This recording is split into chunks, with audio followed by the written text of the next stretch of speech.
Hey all, it's Nim or Nimicry if you're feeling professional, and welcome to the YouTube video. Now today we're going to be talking about those masters of arcane flexibility, along with swashbuckling sword masters, that is the Red Mage. Now, I like the Red Mage. I played as one in Final Fantasy V, out of one on my team. I enjoyed it in general. It was kind of cool to have a mix of white and black spells, but also have some sword play, so it's not as magically powerful as the Sage was in the Final Fantasy lore.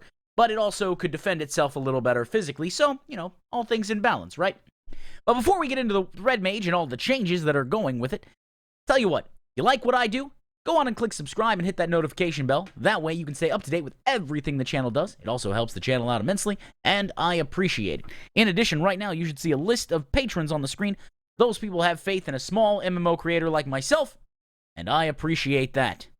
So thank you for all that. But without further ado, it's time to talk about the Red Mage. The Red Mage. So I have a few friends that play a Red Mage, Evie being one of them. She has a level 80 Red Mage. A few people in Poke who play a Red Mage. And of course, Red Mage players will mostly be treading familiar territory even as they reach level 90 cap.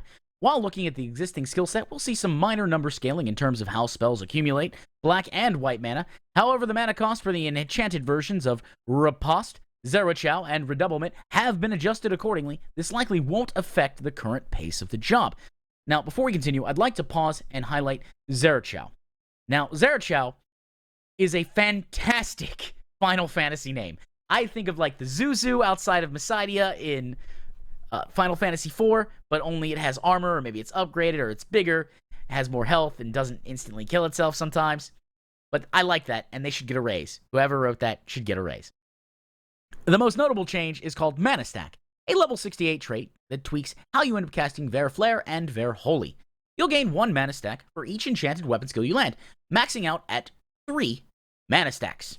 Once you have 3, Ver Thunder becomes Ver Flare, and Ver Arrow becomes Ver Holy. Another noteworthy change is that Ver Flare, Ver Holy, and Scorch now inflict AoE damage, yet only have a very slight reduction in main target potency.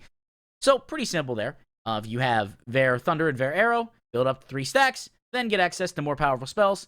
If you have access to those more powerful spells, congratulations! Hurt your enemy. Simple. Moving forward, Displacement and Engagement both share the same potency, while Engagement is now unlocked at level 40 instead of level 72, which is a massive change. Enhanced Contra 6 is now called Red Magic Mastery. The same effects, and unlocks at level 74 instead of level 78, swapping with Enhanced Manification, which now unlocks at level 78. Manification got tweaked and now grants 50 points of black and white mana instead of doubling your current count. It also has a maximum stack of 6 once you reach level 90. Now, something I want to mention there is that it used to double your current count, and now it just adds a static value. Depending on the skill of the player would prefer doubling the count because a well-skilled player can get more than a static value, or more value out of a double than a static value. That being said, depending on how the systems are designed, you could create it to where if you play perfectly, you play to neutral, and if you play less than perfectly, it's a negative, and in that case, you just want the static value. Other new abilities include Ver Thunder 3 and Ver Arrow 3, which are stronger versions of the original Ver Thunder and Ver Arrow spells. They're unlocked at level 82. At level 84, Ver Thunder 2, Ver Arrow 2, Jolt 2, Ver Fire, Ver Stone, and Enhanced Reprise all get potency boosts. At level 86, you get an ability called Magic Barrier, magic with a K, which grants party-wide damage reductions and a buff to HP recovered from healing spells. Acceleration becomes a 2-charge action at level 88. As for the big new level 90 spell, Red Mages get called Resolution, something Alizé would really like with certain plot lines. It's a powerful line-style AoE that becomes available after executing Scorch. Simple as that. Okay, that's not bad. So let's look at the Red Mage action and traits. So we see Manification. It increases both black mana and white mana by 50. Additional effect, recover 1 charge of Corpsicore, Displacement, and Engagement. Additional effect grants 6 stacks of Manification.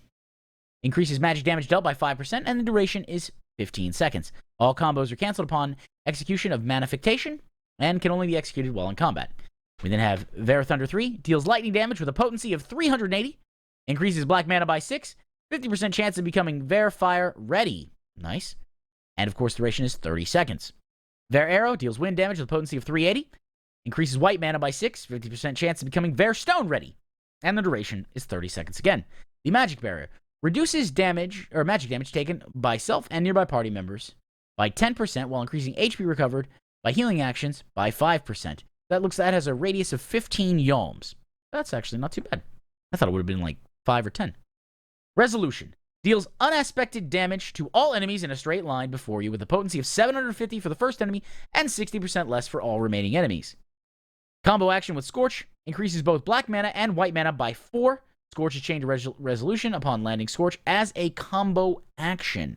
So you have to use Scorch as a combo action in order to change it to resolution. Now, I've noticed as I've gone over a lot of these changes, there's a lot of line AoEs as opposed to circles. Now, I wonder if the encounters will play into that, or maybe they just want to make it to where there's a slightly higher skill ceiling than, say, big circle. Now you actually have to line it up, and if enemies move and people move, tanks move, bosses out of stuff. But I can't imagine that that's going to be too much of a thing. Of course, we have Mana Stack. Adds Mana Stack to your balance gauge upon landing Enchanted Riposte, Enchanted Zuichu, Enchanted Redoublement, or Enchanted Molionette, up to a maximum of 3 upon gaining 3 Mana Stacks. Vare Thunder and Vare Thunder 2 are upgraded to Vare Flare, and Vare Arrow and Vare Arrow 2 are upgraded to Vare Holy. You get that again at level 68. So we have Enhanced Displacement, increases displacement and engagement potency to 150. Red Magic Mastery upgrades Vare Thunder to Vare Thunder 3, Vare Arrow to Vare Arrow 3. Upon gaining 3 mana stacks, Vare Thunder is upgraded to Vare Flare, and Vare Arrow is upgraded to Vare Holy. Perfect. Red Magic Mastery 3 increases the potency of Vare Thunder 2 to 140, Vare Arrow 2 to 140, Vare Fire to 330, Vare Stone to 330, Jolt 2 to 310, Impact to 210, and of course, Enchanted Reprise to 330. And that's gotten at level 84. Enhanced Acceleration allows the accumulation of charges for consecutive uses of acceleration, maximum charges 2, and of course, Enhanced Manifestation 2 increases the maximum stacks of Manifestation to 6, and you get that at level 90. Another thing I've noticed is that a lot of the very critical combat buffs are getting a second charge. We saw that with Machinist with Recalibrate. So, that's the Red Mage. What are you guys going to do with the Red Mage? Are we going to have more fun with it? Are we going to do some swashbuckling, some swords? We're going to cast Vare Fire, Vare Flare, Vare Holy, Vare Arrow? Are we going to flip and displace and engage? Or are you going to stick with another class? Let me know in the comments below. And of course, if you enjoyed this video, or you like what I do, go on and click subscribe. After all, that's how you can stay up to date with everything the channel does, and it helps the channel grow immensely. So thank you for that. Also, I've been told to plug this more. I stream on Twitch every Friday, Saturday, and Sunday at 6 p.m. Eastern Standard Time. You'll usually find me in the Final Fantasy XIV category when I'm live. If you'd like to talk more at a length, let's say, you can find my link to the Discord down below. You can also follow me on Twitter at Nimicry. That's Nimicry. And for those who truly wish to go above and beyond the call of duty, as it were, there is my Patreon. That's patreon.com/Nimicry. There you can get exclusive perks and a few other things for supporting me. But more importantly than that, thank you for watching this video. It's my goal to create Final Fantasy XIV content in general and MMO content as well in order to make you have a good time on the internet. I hope that the mount that you're farming drops on the first kill, and I'll see you in the next video. Bye!